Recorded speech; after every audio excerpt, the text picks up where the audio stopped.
Gulistan news 12 बज चुके हैं। उर्दू खबरनामा लेकर मैं आपका मेज़बान गौहर कुछी आपकी खिदमत में हाजिर। तफसीलात से पहले नजर डालते हैं सुर्खियों पर।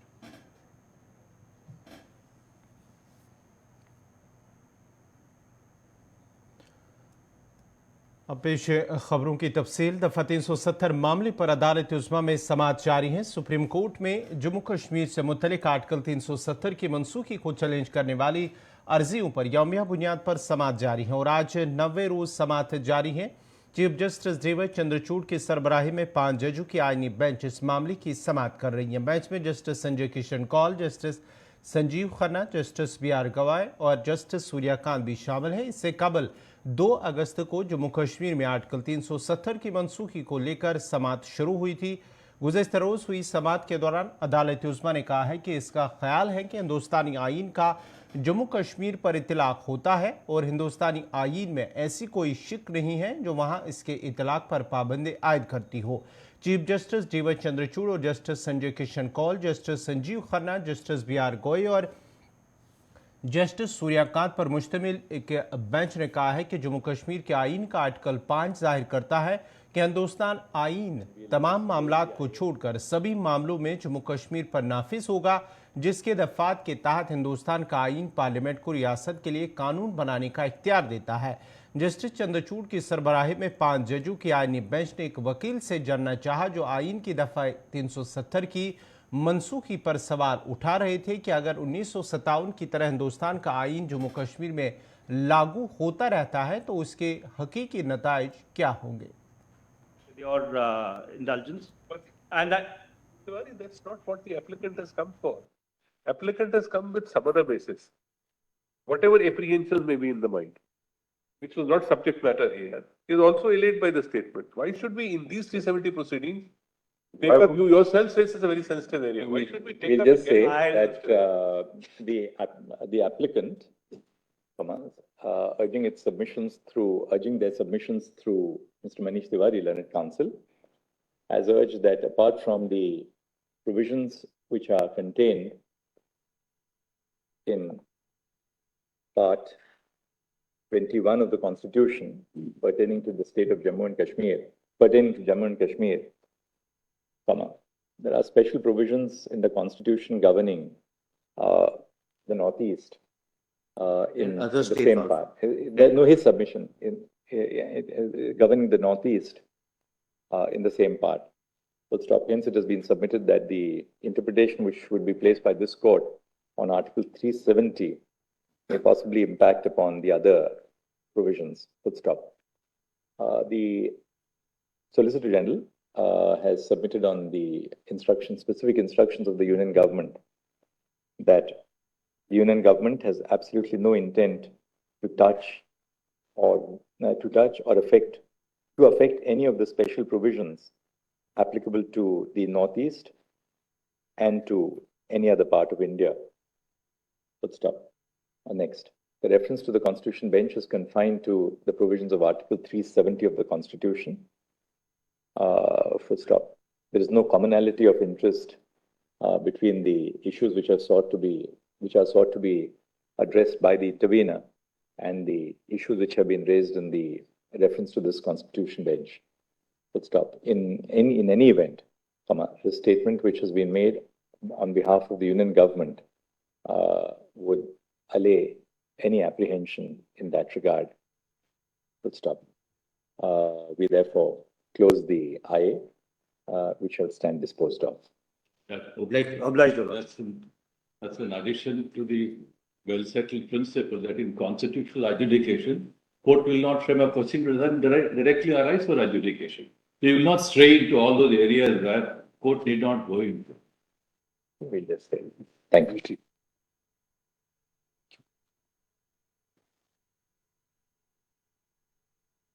Ms. Varisha Parasat. Yes, Mr. Very cognizant of the time, and I'll be very brief. My lords have heard very lengthy arguments, so I want to start by a quote by the Soviet premier at the time, Nikita Khrushchev. And what he said was very interesting. He said, "You Indians are a remarkable people. How did you manage to liquidate the princely states without liquidating the princess?" So, my lords, I want to start by saying that in fact it was the constitution writing was a remarkable exercise, and the coming together of the Indian Union and the Indian Federation was a remarkable exercise. And it's in that context, and even the Soviet premier of the time, because it was not common practice. These nations were being born. And so, my lords, I started with that. To come to my first point, I have 3 quick points, and I'll try and make them very quickly. The first is about the concept of federalism as it operates in the context of India. And to that extent, my lords, I want to say that yes, at one level, Jammu and Kashmir is unique, but at the other level, it is also part of a federal union as federations are understood. And I want to take the example of the United States, because it's the first democratic country, federal country that comes to mind. And my lords, in fact, the US National Constitution is a very thin text. My lord knows that. It only has 7 articles supplemented by a total of 27 amendments. And it is importantly Article 1, Section 8 of the US Constitution that enumerates the specific powers taken over by the Congress and the federal level of the government, leaving all other spheres of autonomy to the states by default. This is the 10th Amendment, which expressly defines this status. So, my lords, my point is that federations, as we understand, can have a variety of permutations and combinations. There is no one kind of a typical state, even within federations, that can be envisaged. And my lords, my point then comes to Jammu and Kashmir, and how do we envisage states within the Indian Federal Union. My lords, there are various ways. One is we have a union territory. So, in a way, it's state minus. Then we have something, my lords have dealt with it extensively in the GNCTD case, that it is a UT, but with legislative powers, my lords. And so then you have something like Jammu and Kashmir, my lords, which is a state plus with its own constitution. And so a constituent assembly was formed and a constitution was given. So, my lords, we must see that there are various permutations and combinations, and it is unique, but also a normal part of federalism. And my lords, there is a very important concept within federalism. One is holding together, and the other, my lords, is coming together. So while my main proposition is that while most of the इधर अवामी national conference के leader Muzaffar Shah ने Gulistan news नुमाइंदा ताबिश कमाल से बात करते हुए कहा है कि सुप्रीम कोर्ट से उन्हें इंसाफ की उम्मीद है, क्योंकि जो कुछ भी 5 अगस्त 2019 को हुआ वो गैर आईनी और गैर जमहूरी तरीके से किया गया है। उम्मीद है कि जिस तरीके से माननीय सुप्रीम कोर्ट ने जिस बारीकी से ये मामला सुना है, पूरे कॉन्स्टिट्यूशन को एक एक लाइन को देखकर 370 को, जम्मू कश्मीर के कॉन्स्टिट्यूशन को, हमारे मुल्क के कॉन्स्टिट्यूशन को, इसमें से बहुत ही एक सही फैसला हमें लग रहा जम्मू कश्मीर के लोगों को आएगा। और वो एक ऐसा फैसला होगा, उम्मीद है कि वो जो हमारी जुडिशरी है, हिंदुस्तान की जुडिशरी पे 4 चांद लग जाएंगे। एक बहुत ही लैंडमार्क के मामला जजमेंट होने वाली है। जजमेंट तो होने वाली है, लेकिन आर्टिकल 3 की बात भी सुप्रीम कोर्ट लगातार कर रहा है, तो वो उसको भी तो देखना होगा। पूरी तरीके से ये जान लिया है। चाहे एज ए पिटिशनर मैं इतना कह सकता हूं, क्योंकि उन्होंने अंडरस्टैंड किया है, दे हैव अंडरस्टूड। जो हमें लग रहा है कि without the concurrence of the state legislature you can do nothing. ये कानून है। लेकिन जिस तरह से आर्गुमेंट लग रहा है, आपको लग रहा है कि जो दलीलें वकीलों की तरफ से रखी जा रही हैं और जो जज सवाल कर रहे हैं, उन सवालों का और वकीलों के जो आर्गुमेंट है उनका कुछ मैच हो रहा है, चीजें मैच हो रही हैं? देखिए, सवालों से डरना नहीं चाहिए। जज साहिबान एक एक नुक्ते को बारीकी से देख रहे हैं। मैं वही कह रहा हूं, तो बहुत बारीकी से देखा जा रहा है और आईन और कानून की रूह से देख रहे हैं। आईन और कानून की रूह से जो कॉन्स्टिट्यूशन कहता है कि आपने 5 अगस्त 2019 को एक गलत फैसला लिया है, एक पॉलिटिकल ब्लंडर किया है आपने, उसकी आज पैरवी है। और हम उम्मीद रखते हैं कि ऑनरेबल सुप्रीम कोर्ट जस्टिस देगा और ये तो आप कह रहे हैं कि गलत हुआ है, सरकार नहीं मान रही है। आईन हिंद को वो उसको वो भरपूर कायम और दायम रखेंगे। नहीं, ये तो आप कह रहे हैं कि गलत हुआ है, लेकिन सरकार तो नहीं कह रही ना कि गलत हुआ है। 370-35 को लेकर के मिठाइयां बांटी गई हैं श्रीनगर में भी, जम्मू कश्मीर में भी। मिठाइयां बांटने को तो कोई रोक भी नहीं सकता है। आप और मैं अभी भी मिठाई यहाँ पे बांट सकते हैं, मगर उसका कोई बेसिस भी होना चाहिए ना। आपके पास कोई बेसिस नहीं है। You have no right to disturb the constitution of Jammu and Kashmir. You have no right to abrogate the article 370 which is a guarantee given by the forefathers of modern India in 1947 to the people of Jammu Kashmir and Ladakh. You cannot do that. जब आप Indian सरकार के साथ हैं तो Indian government को पूरा अधिकार है अपने फैसले लेने का। बिल्कुल राज्यसभा अधिकार लोकसभा है। से लिए गए फैसले। बिल्कुल अधिकार है, मगर जिस तरीके से आपने अपने अधिकारों का इस्तेमाल किया है, कानून और आईन आपको इजाजत नहीं देता है as far as Jammu and Kashmir is concern. Jammu and Kashmir is a special matter, it is dealt specially. मुझे लगता है एक स्पेशल आपका एक जजमेंट भी आ जाएगा। पॉलिटिकल एजेंडा है आप लोगों का, ये बीजेपी लगातार कह रही है। कल भी बीजेपी नेशनल जनरल सेक्रेटरी हैं, जम्मू कश्मीर के प्रभारी भी हैं तरुण चुग, वो भी इस बात को कल उन्होंने ट्वीट किया है, कल शाम ट्वीट किया उन्होंने। चुग जी से बोलिए, आज जम्मू, तरुण चुग जी, जम्मू जल रहा है इस वक्त। पूरा जम्मू का युवा बाहर है, राजपूत सभा बाहर है, जम्मू की सिविल सोसाइटी बाहर लोडों पे है, टोल प्लाजाज में बाहर आए हैं वो उसके विरुद्ध में। आपने स्मार्ट मीटर्स का मामला वहां खड़ा किया है। वहां के लोग कहां से ये बिजली इतनी बिल लाएंगे जब आपने हमारी पूरी मिनरल वेल्थ वहां से हटा दी है। वहां के लोगों को आप काम नहीं करने दे रहे हैं। 35 लाख लोग इस वक्त बेरोजगार हैं, और वहां की तमाम सिविल सोसाइटी हो, तमाम सियासी जमातें हो, आपके मिशन स्टेटहुड हो, सियासत तो आप लोग भी कर रहे हैं। नहीं, सियासत तो आप लोग भी कर रहे हैं। मैं एक चीज बताना चाह रहा हूं, मैं लेफ्टिनेंट गवर्नर साहब से, सुप्रीम कोर्ट से आपसे कह रहा हूं, मेहरबानी करके इस मामले को रफा दफा कीजिए, टोल प्लाजा वहां से हटाइए। ये डिमांड है वहां के लोगों की। Go with the people, not against the people. Muscular policy नहीं चलेगी। ये आप कह रहे हैं? नहीं, मैं जम्मू कह रहा है आज। कश्मीर तो थक गया क्या कि पिछले 30 साल से। आज जम्मू के मेरे भाई कह रहे हैं, इसमें कोई सियासत नहीं है। Please don't burn Jammu and Kashmir. आप कह रहे थे 370 के बाद सब कुछ खुश है, तो 370 के बाद तो आपने जम्मू को तबाह बर्बाद कर दिया। कश्मीर तो पहले ही बर्बाद कर दिया था। आप मेहरबानी करके संभल जाइए। बारिश तेज होती जा रही है डॉक्टर हुसैन साहब, आप लोगों का समय भी हो गया है कोर्ट का, और बारिश भी लगातार तेज हो रही है। लगातार ये कहा जा रहा है कि कुछ पॉलिटिकल घराने इसका फायदा लेने के लिए यहाँ सुप्रीम कोर्ट के दरवाजे पर आए हैं, और उसमें से आप लोग भी एक हैं। देखिए ताबिश, अभी आपने कहा कि मिठाइयाँ बांटी गई है जम्मू कश्मीर में। आप देखिए कि क्या आपने क्या डिमोशन के लिए जो डिमोट किया गया स्टेट को, क्या डिमोशन के लिए भी मिठाइयाँ बांटी जा रही है? ये तो मैं इतिहास में पहली बार सुन रहा हूँ कि डिमोशन के लिए कोई मिठाइयाँ बांट रहा है। एक नंबर 1। नंबर 2, आपने कहा कि देखिए सुप्रीम कोर्ट में 2019 से हम लगातार कंटिन्यूसली परस्यू कर रहे हैं, और हमारा आर्ग्यूइंग काउंसिल जो है आज जो है नित्या रामाकृष्णा अभी स्टार्ट करेगी हमारी आर्ग्यूइंग काउंसिल की तरफ से। और अभी हमें आपके मैंने का गुरु स्वामी है, अभी करेंगे। तो उसमें डॉक्टर ज़ोहर भट्ट है, इरफान हफीज लोन साहब भी है, 6-7 लोग हैं जो आज का मतलब आप देखिए कितना टाइम लेते हैं आज ऑनरेबल सुप्रीम कोर्ट के सामने। लेकिन हमारा जो स्टैंड है, देखिए जो स्टेट होती है, जो आपने फेडरलिज्म पढ़ा है, जो हमने फेडरल फॉर्म ऑफ गवर्नमेंट देखी है, जो हमने फेडरल स्ट्रक्चर देखा है, उसमें फेडरलिज्म में है क्या? Coordination, cooperation between centre and states. Cooperation से ही होता ना सारी चीजें। आप फोर्सली जो है ना, आप बाय फोर्स किसी स्टेट को डिमोट करके उसको एक फुल फ्लेज्ड स्टेट को यूनियन टेरिटरी बना रहे हैं। अरे सर, आप लोगों की प्रॉब्लम क्या है? मुझे प्रॉब्लम समझ में नहीं आ रही। प्रॉब्लम क्या है? प्रॉब्लम बताइए ना। सरकार अपनी तरफ से अच्छा करने के दावे कर रही है वहां पर, और मुजफ्फर साहब भी मुस्कुरा रहे हैं।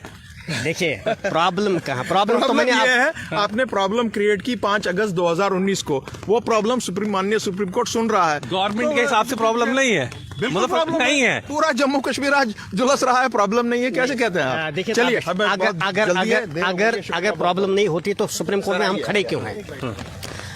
अगर ऑनरेबल सुप्रीम कोर्ट के सामने हम खड़े हैं तो प्रॉब्लम है ना। 5 अगस्त 2019 का जो फैसला किया गया गवर्नमेंट ऑफ इंडिया ने, तो उसी के खिलाफ तो हमने पिटीशन दायर की है। तो हम तो कोर्ट में ही जाएंगे, हमारे पास रास्ता कौन सा था दूसरा? इधर भारतीय जनता पार्टी के सीनियर लीडर मुख्तार अब्बास नकवी ने कहा है कि दफा 370 जम्मू कश्मीर में तामीर और तरक्की के लिए एक बड़ी रुकावट थी, और इसके खत्म करने से जम्मू कश्मीर के अंदर अमन बहाल होने के अलावा तामीर और तरक्की के नए बाब खुल गए। 370 के जहाँ तक सवाल है, 370 के ख़ात्मे के बाद जम्मू कश्मीर और लद्दाख के हालात में बहुत ही पॉजिटिव चेंजेस आए हैं, परिवर्तन आए हैं।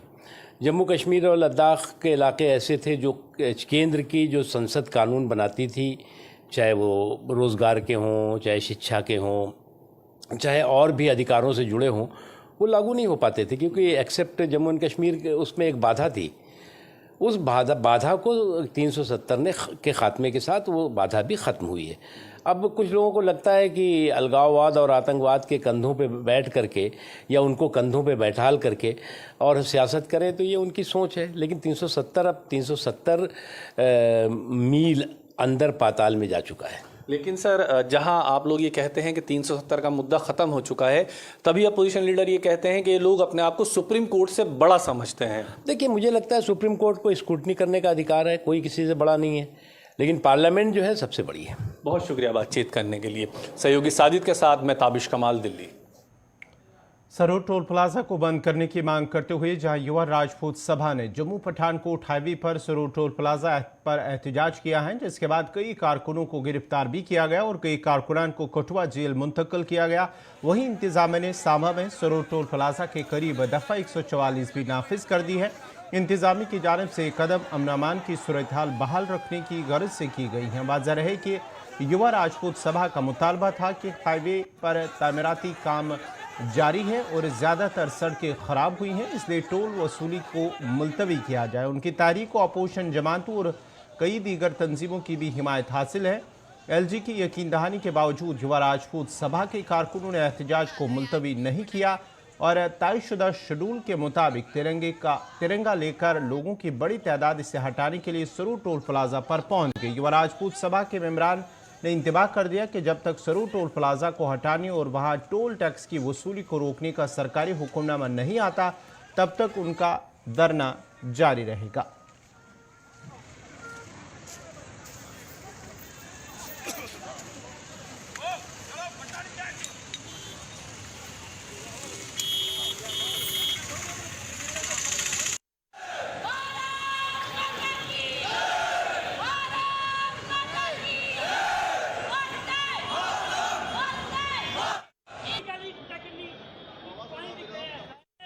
अपने पार्लीमेंट बोलिया है कि ये जिन्ने भी लीगल टोल लगे ने अस भी लगे माइंडसेट देना कि यार अस दाड़े कने कराइना इसलिए प्रिवेंटिव कस्टडी करना पर नेचुरली तो सर आसा आख्या ही नहीं, आसा आख्या रिलीज करो कुछ आसा ਸਾਨੂੰ ਇੱਕ ਰੈਲੀ ਤਿਆਰ ਹੋਈ ਰਾਜਪੂਤ ਠੀਕ ਹੈ ਨਾ। इधर रुकन पार्लियामेंट जुगल किशोर शर्मा ने मरकजी वजारत के साथ मीटिंग करके सरोद टोल प्लाजा का मामला भी उठाया है। National highway authority of India के आला हुकाम के साथ भी सरोद टोल प्लाजा का मामला उठाया गया है और शाहरा का मुकम्मल होने तक टोल प्लाजा को बंद करने का मुतालबा एक बार फिर दोहराया गया है। वो हुए, लेकिन इनके साथ साथ ही जहाँ पर ministry of road and transport के जो ऑफिसर और विशेष तौर पर नेशनल हाईवे अथॉरिटी के भी उनसे जानना चाहता हूँ कि देखिए मुझे ये बताया जाए कि अगर टोल कहीं लगा है, रोड साफ नहीं है, रोड पर खड्डे हैं, रोड पर दूसरे रोड का निर्माण कार्य प्रारंभ हुआ है। मैं बात कर रहा हूँ कठुआ से जम्मू तक का जो रोड है और विशेष तौर पर जो अमृतसर जम्मू दिल्ली अमृतसर जम्मू कटरा जो एक्सप्रेस वे है उसका निर्माण कार्य नेशनल हाईवे पर ही चल रहा है और विशेष तौर पर सांबा जो जिला है हमारा, तो वहां पर निर्माण कार्य प्रारंभ है और रोड जो है बिल्कुल ही खराब हो चुका है और सारा जो रोड का जो जगह थी वो सारी उसने एक्सप्रेस वे का जो काम चल रहा है उसने कवर कर रखी है। लेकिन वहां पर सुबह से लेकर जाम भी लगे रहते हैं और रोड पर भी खड़े ही खड़े हैं। 10 बार कहने के बाद भी वो दुरुस्त जो है वो नहीं किया गया, बरसात का बहाना जब दूसरा रहा होगा। लेकिन मुझे ये बताइए कि हमने ये कहा कि ये जो सरोद टोल प्लाजा है, सरोद टोल प्लाजा को तब तक बंद कर देना चाहिए जब तक ये नेशनल हाईवे का कार्य जो है वो पूरा नहीं होता या एक्सप्रेस वे का कार्य पूरा नहीं होता। तो हमने ये बात आप तक पहुंचाई भी, लेकिन उस पर कोई अमल नहीं हुआ। अब लोग रोजाना वहां पर धरने और प्रदर्शन कर रहे हैं। तो मैं ये जानना चाहता हूं कि ये टोल टैक्स किस लिए लिया जाता है? अगर रोड ही नहीं है, रोड का निर्माण कार्य चल रहा है, तो ये क्यों नहीं बंद हो जाता? और दूसरा, उसके पहले ही अगर आप कहें तो अक्टूबर से जैसे हम आगे बढ़ते हैं तो वहां पर एक नेशनल हाईवे का पुल ही जो है वो क्षतिग्रस्त हो गया है, बैठ गया है, लेकिन उसके बावजूद SKICC श्रीनगर में देह तरक्की और पंचायती राज की जानिब से सह रोज़ा प्रोग्राम आज इख्तिताम हो रहा है। प्रोग्राम में बड़ी तादाद में अवामी नुमाइंदों ने भी शिरकत की थी। प्रोग्राम में शामिल अवामी नुमाइंदों ने शिकायत की है कि उन्हें इस वर्कशॉप के दौरान बात करने की इजाज़त नहीं दी गई है और न ही उन अवामी नुमाइंदों का जिक्र किया गया जिन्होंने अपनी जानें दी है। इन बातों का इजहार पंचायत कॉन्फ्रेंस के चेयरमैन शफीक मीर ने गुलिस्तान न्यूज़ नुमाइंदा फैसल रियाज से बात करते हुए किया। तमाम कहानियाँ जितनी भी थी वो इन ब्यूरोक्रेट्स ने या पंचायती राज डिपार्टमेंट जो है उन्होंने अपनी कहानियाँ सुनाई। किसी पंचायत मेंबर की तरफ से, किसी DDC BDC की तरफ से कोई बात नहीं सुनी कि ग्राउंड के अंदर क्या हो रहा है। पहला कंसर्न तो हमारा ये है कि 2 दिन में इन्होंने जो स्लाइडें दिखाई हैं, इन्होंने जो अचीवमेंट्स दिखाई हैं, हमारे 26 पंचायत मेंबर जम्मू कश्मीर का पंचायती राज इंस्टीट्यूशन खड़ा करने के लिए शहीद हुए हैं, एक का भी जिक्र नहीं किया गया। उनके लिए कोई स्लाइड नहीं बनाई गई थी। उनकी फैमिलीज़ किस हाल में जी रही हैं, उनका कोई जिक्र यहाँ पर 3 दिन की पंचायत कन्वेंशन में यहाँ पर कोई जिक्र नहीं किया गया, जिसका हमें दुख है। आज भी हमने अपनी बात रखने की कोशिश की थी, लेकिन वो लोग जो है हमारी बात सुनने से पहले ही जो है कंक्लूड करके वो भाग गए। हमारा कंसर्न ये है कि साहब पहले हमारे उन पंचायत मेंबरान को याद किया जाता जो 26 लोगों की जानें यहाँ पर कुर्बान करके यहाँ इंस्टीट्यूशन खड़ा किया गया। यहाँ किसी ब्यूरोक्रेट ने इंस्टीट्यूशन खड़ा नहीं किया हुआ, यहाँ किसी सियासतदान ने इंस्टीट्यूशन खड़ा नहीं किया हुआ। 2018 में जब हम लोगों ने यहाँ पर इलेक्शन लड़ा था, उस वक्त तमाम पॉलिटिकल पार्टीज़ ने इस इलेक्शन का बाइकाट किया था। 2012 से लेकर इस वक्त तक 26 लोग हमारे शहीद हुए हैं, दर्जनों हमारे जख्मी हुए हैं।